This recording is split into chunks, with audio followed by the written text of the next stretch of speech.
بسم اللہ الرحمن الرحیم۔ السلام علیکم سامعین کرام۔ شاہ ولی الدین صاحب رحمۃ اللہ علیہ کی کتاب روشنی کے باب دوم آداب حکومت کی حکایت اصحاب فیل کے ساتھ شین نوشین حاضر خدمت ہے۔ مہاوت آنکس پر آنکس چلا رہا تھا، لیکن ہاتھی ایک قدم آگے نہ بڑھتا تھا۔ ادھر بادشاہ کا برا حال تھا، غصے سے چہرہ تمتمایا ہوا، ابروؤں میں گرہ، زبان پر گالیاں، دل و دماغ اس کے قابو میں نہ تھے۔ اس نے مہاوت کو جان سے مارنے کی دھمکی دی اور گرجا کسی طرح ہاتھی آگے بڑھنا چاہیے۔ مہاوت نے دیکھا آنکس اثر نہیں کرتا تو ہاتھی کی آنکھوں میں انگلیاں ڈال دیں، مگر ہاتھی تو گھاٹ کا پتھر بنا ہوا تھا، ذرا اپنی جگہ سے جنبش نہ کرتا تھا۔ بادشاہ تھا کہ گرج رہا تھا، بے تحاشا برس رہا تھا، اس کا غصہ بڑھتا ہی جا رہا تھا۔ مہاوت نے دیکھا جان کی خیر نہیں تو آنکس کی نوک ہاتھی کی آنکھوں میں چبو دی، یوں کہ ہاتھی تڑپ اٹھا، درد سے ایسا چنگھاڑا کہ ساری وادی گونج اٹھی۔ بے تابی سے سونڈ یوں پٹکتا تھا کہ معلوم ہوتا تھا کوئی کوڑے پیٹ رہا ہے۔ دیکھنے والوں نے سمجھا مہاوت کی جان کی خیر نہیں، ابھی کچھ لمحوں میں وہ اسے نیچے گرا کر پیروں سے کچل دے گا، مگر نہیں، یوں معلوم ہوتا تھا اس کے پیر تو زمین میں دھسے ہوئے ہیں۔ یہ اب سے کوئی 1400 برس پہلے کی بات ہے۔ ایک بہت بڑا بادشاہ اپنا لشکر جرار لے کر یمن سے چلا۔ اس زمانے میں ٹینک اور دبابے تو ہوتے نہ تھے۔ اس نے 20 بڑے بڑے گرانڈیل ہاتھی دنیا بھر سے جمع کیے۔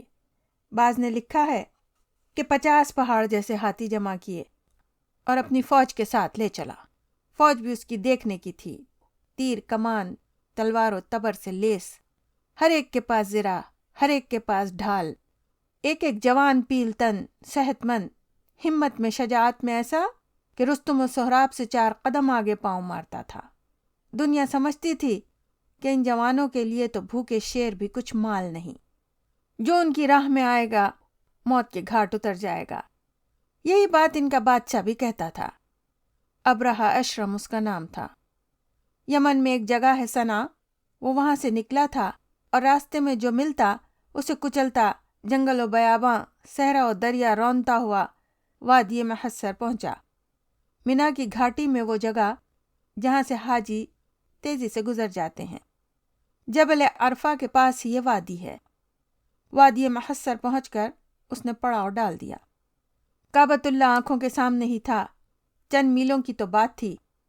یہاں اس نے اپنے ہاتھیوں کا پرا سب سے آگے کر دیا۔ ہاتھی کیا تھے، عفریت تھے، کالے کالے بادلوں کی طرح لہرا کر اٹھتے، اور جب قدم ملا کر آگے بڑھتے تو معلوم ہوتا دشت و جبل کانپ رہے ہیں۔ ابرہہ کا ایک اپنا ہاتھی تھا، میمت اس کا نام تھا۔ یہ ہاتھی کیا، سچ مچ کا پہاڑ تھا، اتنا بڑا قد، ایسا ڈیل ڈول کہ دیکھا نہ سنا۔ اسے دیکھ کر خدا کی خدائی پر آدمی دنگ رہ جاتا۔ ابرہہ کہتا تھا یہ ہاتھی ٹکریں مار مار کر کعبۃ اللہ کی دیواریں گرا دے گا۔ اللہ کا گھر دیکھ کر اسے ہول اٹھتا۔ اس نے صنع میں اپنا ایک پوجا گھر بنایا تھا۔ دنیا جہان کے لوگوں کو پیغام بھیجا کہ اسے بھی کعبے کی طرح محترم اور معظم سمجھ کر لوگ اس کی یاترا کو آئیں، لیکن کوئی وہاں نہ گیا۔ پھر ایسا ہوا کہ وہ عمارت جو قلیس کہلاتی تھی جل گئی۔ بس ابرہہ کو طیش آ گیا۔ اس نے کہا جب میرا پوجا گھر باقی نہ رہا تو میں اللہ کا گھر بھی ڈھا دیتا ہوں۔ ابرہہ جب اپنی فوج لے کر کعبۃ اللہ کی طرف بڑھ رہا تھا تو نفیل بن حبیب نے میمت کے کان میں پکار کر کہا، خبردار اللہ کے گھر کی طرف نہ بڑھنا۔ پھر وہ 1 انچ آگے نہ بڑھ سکا۔ جو اللہ کے قانون سے ٹکراتے ہیں ان کا حشر برا ہوتا ہے۔ اس موقع پر اللہ تعالیٰ نے پرندوں کے جھنڈ بھیجے جن کی چونچوں اور پنجوں میں کنکریاں تھیں۔ جب یہ کنکریاں ابرہہ کی فوج پر گریں تو وہ بھوسے کی طرح اڑ گئی اور غرور کا سر ہمیشہ کے لیے نیچا ہو گیا۔ ابرہہ ہر دور میں ہوتا ہے۔ تاریخ جو ہماری آنکھوں کے سامنے بن رہی ہے بتاتی ہے کہ ابرہہ کا انجام ہمیشہ ایک ہی ہوتا ہے۔ ہزارہ چیرہ دستاں، سخت ہیں فطرت کی تعزیریں۔ شاہ صاحب رحمۃ اللہ علیہ کا مضمون یہاں ختم ہوا۔ اللہ تعالیٰ ان کو اپنی جوار رحمت میں جگہ عطا فرمائے، آمین ثم آمین۔ سامعین کرام، شاہ صاحب رحمۃ اللہ علیہ کے مضمون کے تناظر میں اب کچھ میرے قلم سے۔ آپ جانتے ہیں کہ میں ہوں شین نوشین۔ سامعین، تاریخ صدا دے رہی ہے کہ کیا کہہ رہی ہے گردش ارض و سما سنو۔ ابرہہ ہر دور میں ہوتا ہے، کوئی ان الحق کا نعرہ لگاتا ہے تو کوئی نبوت کا جھوٹا دعوے دار ہوتا ہے، کوئی اقتدار کے نشے میں چور خدا بن جاتا ہے تو کوئی دولت کے ڈھیر پر خدا بن کر اکڑتا ہے، اور کوئی عاجزی کے لبادے میں دلوں کے فرعون ہوتے ہیں۔ لیکن انجام کیا ہوا؟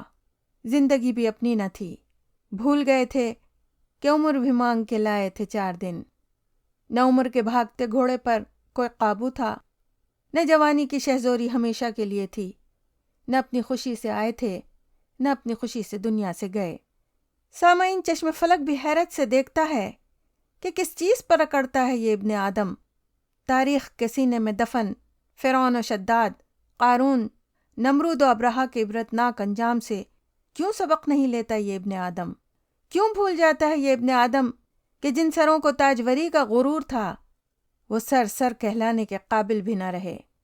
قبرستانوں میں پڑی وہ کھوپڑیاں چیخ چیخ کر کہہ رہی ہیں کہ میں بھی کبھی کسی کا سرے پرغرور تھا۔ کیوں یاد نہیں رکھتا یہ ابن آدم کہ مٹی سے مٹی پر آیا تھا اور پھر مٹی ہی میں جانا ہے؟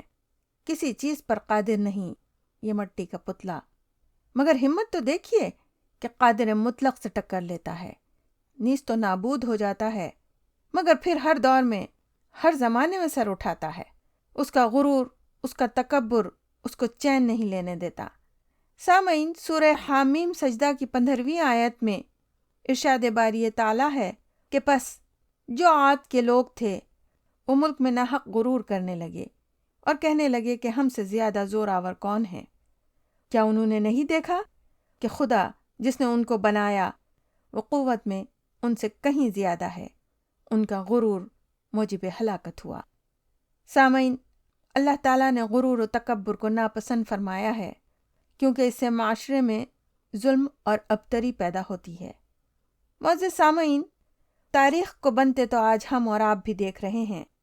وہ دنیا کی تاریخ ہو کہ مملکت خداداد پاکستان کی تاریخ ہو، خونی قلم سے لکھی جانے والی یہ تاریخ بھی غرور و تکبر، نخوت و گھمنڈ کی بنیاد پر ہی لکھی جا رہی ہے۔ یہ چنگیز خانی سوچ اپنی اپنی بساط پر اپنے اپنے گھوڑے اپنی اپنی بساط کے مطابق دوڑا رہی ہے۔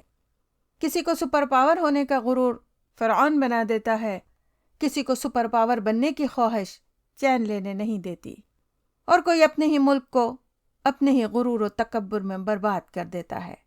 صرف اپنی انا، اپنا میں پن، اپنا اقتدار، اپنی حکومت، اپنی دولت اور بے تحاشا دولت کی طلب انسان کو کرپشن اور ظلم کی انتہا پر پہنچا دیتی ہے۔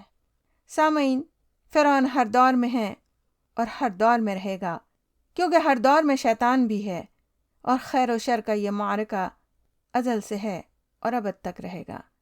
اب یہ ہمارا انتخاب ہے کہ ہم خیر کا حصہ بنتے ہیں یا شر کا۔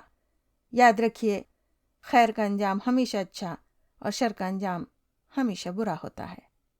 سامعین، سبسکرائب ضرور کیجیے کہ روشنی کی کوئی کرن آپ تک پہنچنے سے رہ نہ جائے۔ امید ہے کہ لائک اور شیئر کا سلسلہ بھی جاری رہے گا۔ کامنٹس کی منتظر ہوں، دعاؤں کی طالب اور دعا گو ہوں کہ اللہ تعالی ہم سب کا حافظ و ناصر ہو۔ آمین۔